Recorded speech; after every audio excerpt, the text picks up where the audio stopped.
They didn't want you to hear this.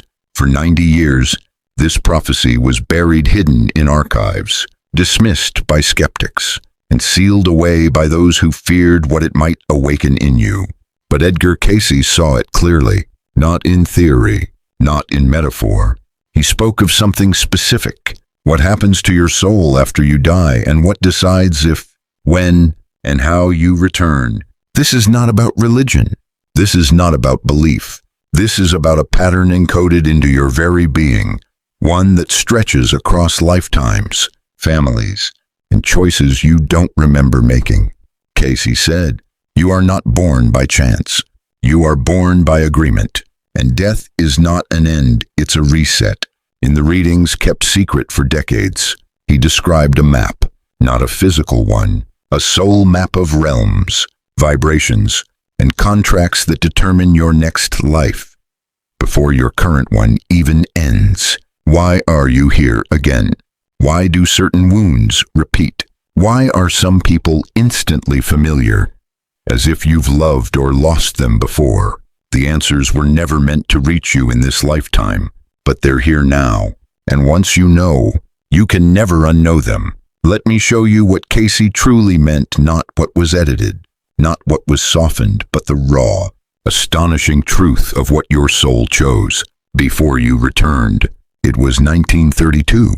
A man lay motionless in a small house in Virginia Beach, his body still, his eyes shut, but his voice spoke truths the world wasn't ready for. Edgar Cayce, known as the sleeping prophet, entered a trance, a deep, unnatural sleep, and in that state, he didn't speak like a preacher. He spoke like a witness, someone who had been there, beyond the veil of death, in a space where time folds and souls remember. That day, he gave a reading that was unlike any before. He spoke of souls that had returned, not metaphorically, not symbolically. He named patterns, circumstances, even relationships, all carried from one life into the next. He described reincarnation not as theory, but as law, an invisible law that governs every rebirth on Earth. But what frightened the establishment wasn't the content, it was the clarity. Cayce's words didn't sound like philosophy, they sounded like testimony. And testimony, if believed, can tear systems apart. Church leaders panicked. His writings were deemed incompatible with Christian doctrine. Doctors dismissed it as dissociative trance. Even some of his own followers begged him not to speak so plainly again.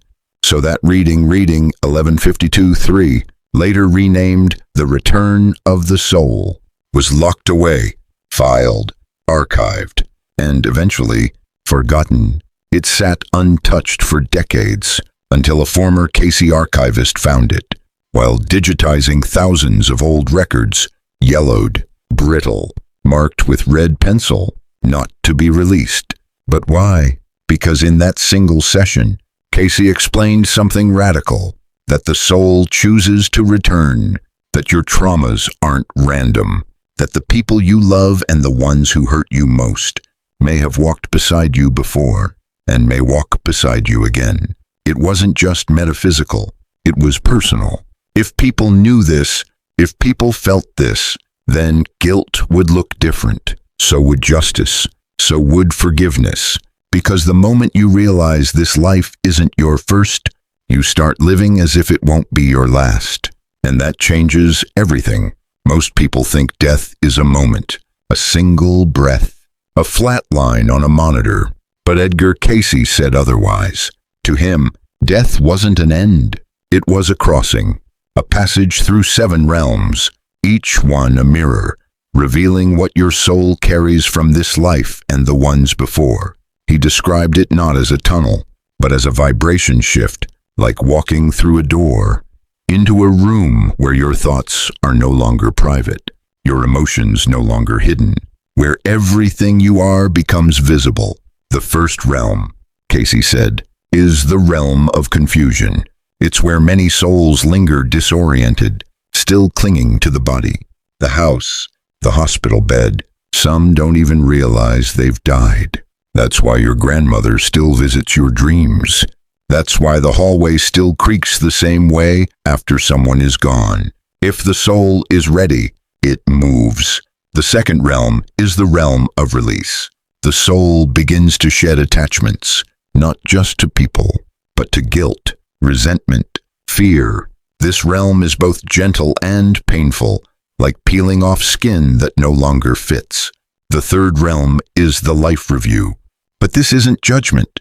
There is no God with a gavel. There is only you reliving every moment you caused love or pain, not as memory, but as sensation. You feel what others felt because of you, and from that you learn. The fourth realm is choice. Here, your soul meets with guides, souls more advanced, or sometimes loved ones, and together, you review what your soul still needs to experience. Did you learn patience? Did you learn compassion? Did you abuse power in one life, and now need to learn humility in the next? No punishments, only balance, only what Cayce called soul correction. The fifth realm is planning. The blueprint of your next life is drawn. You choose your body, your family, your culture, even your greatest wound, not as punishment but as opportunity. You may even choose to return alongside souls you've met before. The child you lost, the father who never said he loved you, the stranger who once saved your life without knowing why. It's all written, and yet, once born, you'll forget. The sixth realm is rest, a timeless pause, like floating in the ocean of stars, remembering how vast you are. This is where many souls wish to stay, and some do, but others feel the pull. The seventh realm is return, a narrowing of light, a descent into vibration, into form, into flesh. You forget everything, but your soul doesn't. It remembers through instinct, dreams, fear, love, through the ache in your bones when you hear a song that shouldn't matter, but breaks you anyway. And that is how the journey continues. Cayce believed that when you understand this path, when you remember even just a fragment, you live differently. You forgive faster. You fear death less. And you begin to search for the reason you came back. Because you did come back, not by accident, but by intention. And the moment you start remembering that, everything starts waking up. There's a reason you weren't born in ancient Egypt, or as a prince, or in a quiet mountain village far from pain. Edgar Cayce said the soul doesn't return randomly. It returns magnetically, drawn by vibration, by frequency, by what your spirit still resonates with, even if your mind has long forgotten. He called it the law of soul attraction, not karma as punishment, but karma as gravity. You attract the exact life that mirrors what your soul needs next. And that mirror isn't always kind. Sometimes it shows you your deepest wound. Sometimes it hands you the pain you once gave someone else, not to hurt you, but to help you feel. If you lived with power, but used it to silence others, you may return as someone unheard. If you lived in wealth, but ignored the poor, you may return in poverty. So you finally see with different eyes. And if you broke someone's heart and never looked back, you may return as the one waiting at the door. But this law isn't just about balance. It's about rhythm. The soul moves through lives the way music moves through sound, each one a note that must resolve. That's why you meet people who feel instantly familiar. Why you fall in love too fast. Why a stranger's voice brings you to tears. Because somewhere, somehow, your soul recognizes them.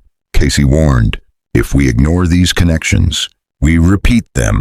The same arguments, the same betrayals, the same regrets played out over lifetimes like a broken record. But if we become conscious, if we pause and ask, why does this feel so deep, so immediate, so old? We might hear the soul whisper, because we've done this before, and now you can choose differently in the law of soul attraction. Nothing is by accident, not your name, not your family, not the heartbreak that nearly destroyed you. Each is a doorway leading either to awakening or another round of sleep. And the moment you stop resisting what your life has become is the moment you begin to remember why you chose it. You may not remember who you were, but your soul does.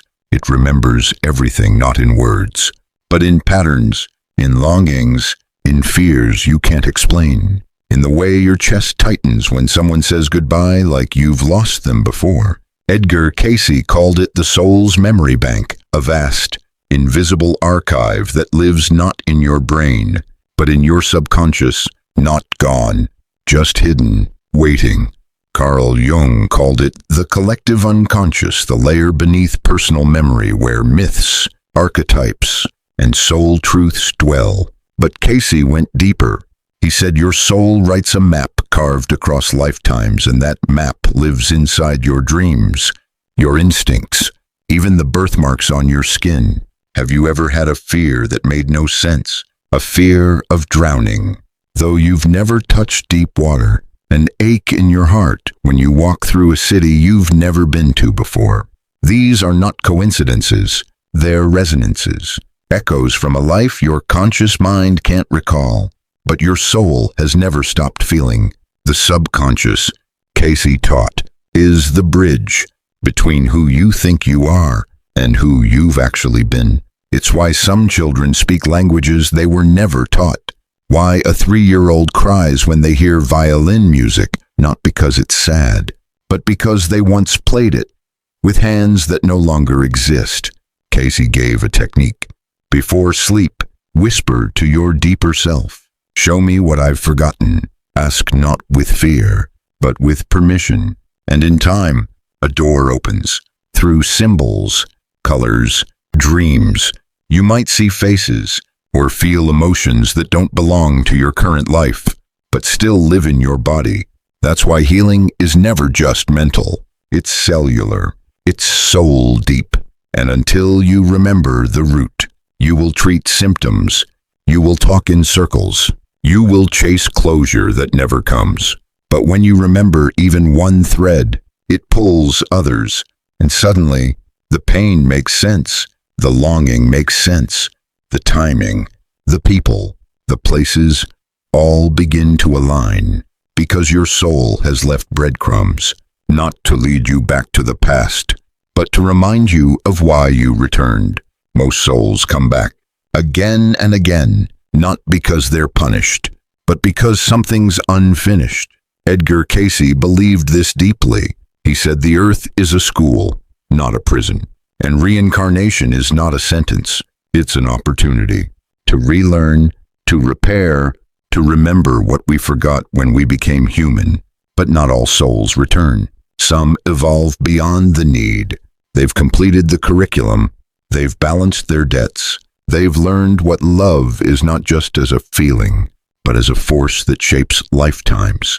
Others choose to stay behind, not on earth, but in realms between, as guides, protectors, messengers.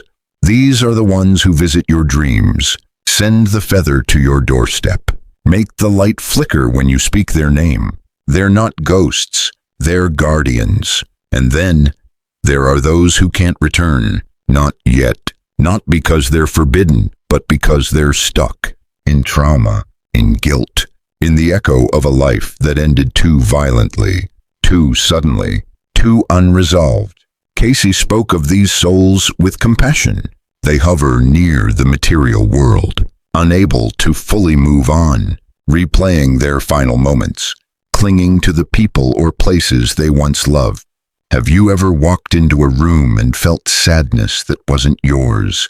Have you woken in the night, certain that someone was there, but no one was? Some souls linger because they're waiting for someone to forgive them, for someone to release them, or simply for the courage to look at what they've done. Cayce didn't call them lost. He called them paused. And he said, if you learn to live consciously, your death will be peaceful. If you love deeply, your return may not be required. But if you ignore what you came to heal, you'll find yourself right back here. It's not fear, it's mercy, because the soul never gives up on itself. So if you're here again, it's not failure. It's a promise your soul made to try one more time. You weren't born into your life by accident, not into your family, not into your body, not even into your pain. Edgar Cayce said something few dared to repeat out loud. You chose this, not from a place of guilt, but from a place of soul-level intention. Before you were born, you saw the outline of this life, its beauty, its betrayals, its heartbreaks, and still you said yes, because your soul knew what it needed to experience to grow, to balance, to heal. Cayce described a space not of clouds or harps, but of conscious planning. There, between lives, the soul sits with guides, reviews the karma still unresolved, and chooses the next life like a sculptor chooses the right stone. You choose your mother, your father, even if they will hurt you, even if they will abandon you, because on a higher level, they are souls too, agreed to play a part in your story so you could wake up to something deeper. That's why some children carry sorrow before they can speak, why others forgive faster than they should, why you look into the eyes of someone and know we've done this before. Cayce believed reincarnation was not forced. It was offered and accepted, with full awareness of the lessons ahead. That's why some lives are gentle, and others feel like war zones, because the soul doesn't seek comfort. It seeks transformation. You may have chosen to come back to heal what you once broke, or to offer love where once you withheld it, or to experience what it means to be powerless, so that one day, when you hold power again, you do it with grace. This is the hidden truth behind the hardest lives. They are often lived by the bravest souls. So if your life feels heavy, if your path feels steep, remember, you chose it not to suffer, but to remember who you really are. And the deeper that remembering goes, the fewer lifetimes you'll need, until one day you will choose not to return. Not because you're tired, but because you've become whole. Before you took your first breath, you made a promise, not to your parents, not to the world, but to your soul. Edgar Cayce called it the soul contract, a sacred agreement your spirit makes before birth, outlining the mission, the wounds, the gifts, and the people who will trigger your awakening. He said, each soul enters with a purpose. No experience is wasted. No encounter is random. You didn't come here to be perfect. You came to remember what love feels like after betrayal, what forgiveness looks like after pain, what light can do after you've lived in shadow. And for that remembering to take root, you agreed to forget. For a while, that's why life feels so heavy sometimes. It's not punishment. It's the weight of your own silence, the pause between the promise and the awakening. Maybe you promised to be a healer, not through titles or degrees, but through the way you listen, through the way your presence calms a storm that no one else can see. Maybe you promised to break a cycle, to be the one in your family who said, "It ends with me." Or maybe you promised to find your voice in this life, after lifetimes of staying silent. Whatever it was, that promise still lives inside you. It calls through heartbreak. It stirs in your loneliness. It wakes you in the middle of the night with a question you can't answer. Why am I really here? And the answer, Cayce said, isn't found in books. It's found in the moments that break you open, in the patterns that repeat, in the people you can't walk away from, even when logic tells you to run. Because your soul's mission isn't a job or a title.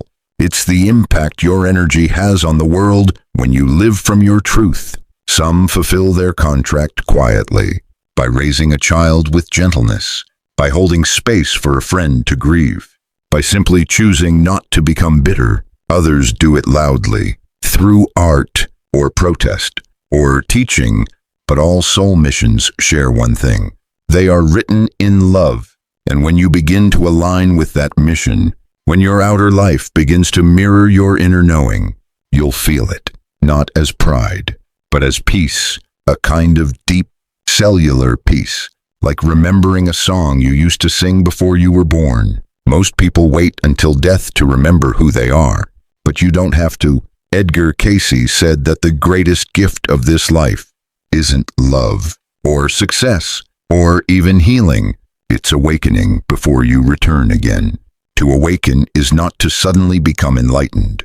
It's to remember that you are a soul, not just a name, a role, or a body that will one day fail. Cayce taught that memory of the soul begins quietly, in subtle ways. A dream you can't shake, a place you've never been that feels like home, a moment of silence that feels more real than hours of noise. These are not accidents, they're invitations. Each time you choose compassion instead of revenge, each time you pause instead of react, each time you say, "This feels familiar, and I'm ready to do it differently," you're not just making a better choice, you're stepping out of the loop. Cayce believed that when a soul awakens during life, the karmic cycle begins to dissolve. You don't return out of compulsion, but by choice, and eventually, not at all. That's why some souls live quietly radiant lives, not famous, not perfect, but anchored. You feel it in their presence, as if they know something the rest of the world has forgotten. Maybe you've met someone like that. Maybe you are becoming one. Awakening isn't a finish line. It's a shift, from sleep to attention, from pain to purpose, from reaction to realization. You begin to see every hardship as curriculum, every wound as initiation, every person as a mirror. And when you live from that space, you stop asking, "Why me?" and begin to ask, "What is this here to teach me?" So I don't have to return and learn it again. Because that's the secret. Awakening isn't just for now. It's for your entire soul journey. It is the reason you're here. And if you've heard even a whisper of that remembering in this life, then you've already begun. If you've made it this far, maybe it's because something in you already remembers, not the facts, but the feeling that life is not random, that your pain has shape, that your longing has meaning, that your soul has been here before.